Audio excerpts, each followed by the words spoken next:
I have a lot of people still asking me, what's up with Sting? Is he in? Is he out? What's going on? Latest update on Sting is that there really is still no major update, but Sting made an appearance in London over the weekend. Ric Flair was supposed to do a Q&A. I guess Ric Flair must have signed a new deal with WWE because he got pulled. So Sting was brought in to replace him for this fan Q&A event. And there's videos up on YouTube. Somebody went to the event. They recorded Sting. So this is coming from Sting's own mouth. Okay, he was asked a whole series of questions. And look, even if Sting has signed with WWE, and I believe he has, I think Sting is signed, sealed, and delivered.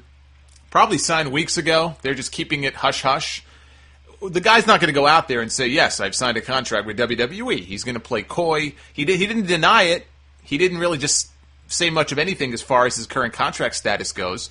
But I think he signed, and he dropped some hints as far as what he would like to do in the future. I mean, he said before that he would love to have a match with The Undertaker. And I know people hear that and they roll their eyes. Oh, God, enough. You know, these guys are old. They're going to go out there. They're going to have a crappy match. Give it up. It's never going to happen. I'm not so sure about that as far as it not happening. You know, you listen to Sting, he said again he wants to face The Undertaker. Undertaker is the only guy left that he wants to wrestle in his career. There's nobody else in any other promotion, anywhere in the world, TNA or anywhere, that he wants to wrestle. If anybody, it would be Taker. He said he's actually been on YouTube doing research, watching old Undertaker matches. He was watching Undertaker versus Shawn Michaels from WrestleMania 25 on YouTube. He admitted he hasn't watched the TNA product since he left the company. However, he has made it a point to watch Raw over the last few weeks, which is kind of interesting. So he said a lot of things here that make me think he's in. Is he in to wrestle? That I don't know, but he's in. He's got to be in. I figure they're saving him for a cameo at WrestleMania, or they're saving him for Raw the night after, because they always like doing big things on Raw the night after. So I could see him being on either one of those shows. And once he's in, and once people know he's in, they could even use him for things on the network to promote some of the WCW stuff. Because I'm sure that would be one of the things they would want to use him for. WCW DVDs have sold very well. Why not have the face of WCW under contract doing promotional work, pushing these WCW releases and pushing WCW content on the network? So I could see him doing some of that also. Even if that does kind of kill some of his mystique. But he talked about some of his favorite matches, the one with Flair at the Clash of the Champions, the match with Hogan at Starrcade, which I'm sure money probably had more to do with that than the quality of the match itself. Not only did the match suck, but Sting got his ass kicked for most of that match. I don't see how he could probably look fondly back on that match, aside from a big payday he probably got for it, since that was the biggest pay-per-view they ever did. So he did not like working with Vampiro in WCW. He's not the first person to say that they disliked working with Vampiro. He also was not a fan of working with RoboCop in WCW. So I wonder what RoboCop thinks about that. And he said he was disappointed he never had a real feud in WCW with Bret Hart. They did wrestle, but I guess they didn't have an actual lengthy program. So, he answered some questions. He kind of danced around the whole WWE thing, but he made it very, very clear that he would love to work with The Undertaker. And I don't know if it's going to happen, but I would not dismiss it outright after hearing what he said from his own mouth, okay? Because I think he's under contract, and they have to know that there's money to be made in a match like that. And if they think there's money to be made, believe me, the match will happen. Maybe it'll happen at WrestleMania next year. We're going to find out very soon, because I figure if they're going to go in that direction, they will probably start with with a tease for it, either at WrestleMania or the night after.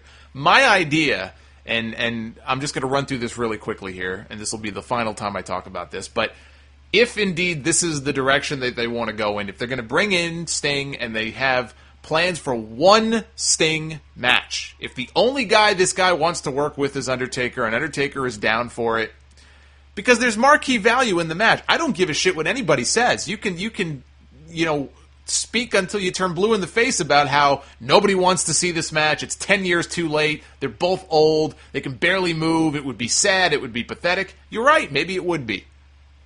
I saw some of Sting's last matches in TNA. He tries hard, but he's not the Sting that he was even 5 years ago, not out there wearing a T-shirt. Same can be said for The Undertaker. I don't think we're going to see The Undertaker doing any of his death-defying dives anymore over the top rope, thank God. But to say that there's not marquee value still in an Undertaker-Sting match is ridiculous. Of course there is. There's always going to be an audience for a match like that, a match that hasn't happened before. And the best thing I think that they could do if that's what they want to go with is, you bring the guy in. He can make a cameo at WrestleMania. You could even have him help Undertaker win.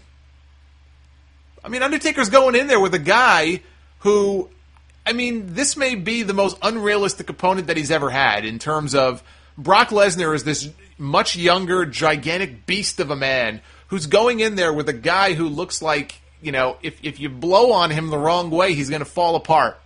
The guy is very fragile compared to how he used to be. And you've got to come up with a convincing way for him to go in there and beat Brock, because Brock's not beating The Undertaker, okay? We know this already. He's not ending the streak. The streak is never going to end, and Brock sure as shit ain't going to be the one to end it. But you've got to come up with a convincing way that, okay, how is Undertaker going to beat Brock? How is he going to pin him? Is it just going to be a normal back-and-forth competitive match? Pick him up, tombstone, 1, 2, 3? I don't know. That just seems... It would seem kind of disappointing to me if it was just very straightforward like that.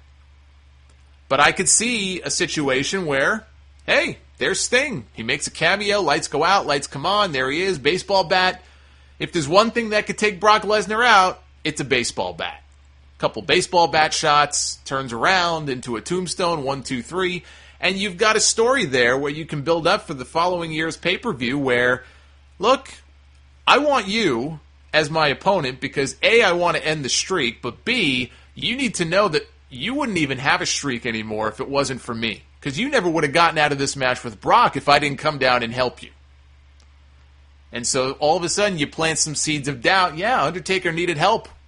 He needed help to win this year. Can he survive another year? That's the story that I would tell if that's the match that they're going to make for next year. And I don't know if it is.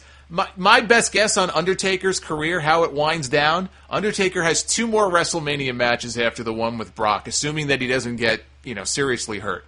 I figure he wins this year. Next year's a question mark as far as who you put him up against. It could be Sting. It could be somebody else. And then at 32, which is rumored to be in Dallas, so you're in Undertaker's home state of Texas. They may try to fill up Cowboy Stadium, 100,000 people. The biggest Undertaker match that you can do, in my opinion, even bigger than a Sting match, is a John Cena match. It's Undertaker and John Cena. That's the biggest match left for him to do. There is no bigger match for The Undertaker left at this point than a match with John Cena. John Cena is the biggest star in the company. John Cena has beaten them all. And you will have a lot of people very nervous if they do that match, and they know it's probably going to be Undertaker's final match, very, very nervous that they may end the streak. Maybe Undertaker wants to go out that way. Maybe it's his choice in his final match to pass the torch and end the streak. And of all people, can you imagine if John Cena is that person? People's heads would explode. It would be comical to watch. That's how I see it happening. I don't see him losing, but I'm just saying, his final match, I could see that being at 32 in Dallas. He goes 24-0, calls it a career, rides off into the sunset or the graveyard or what have you. And that's how I see it. I get questions all the time. What's going to happen with Undertaker at WrestleMania next year? How many more matches does he have left? When is he going to retire? There it is, okay? You don't have to email me anymore. Now you know. I predict 2 more matches after this year. Next year's, it could be anybody. It could be Sting. It could be somebody else. I don't really see the purpose in it being a Bray Wyatt or a Roman Reigns unless they're going to win.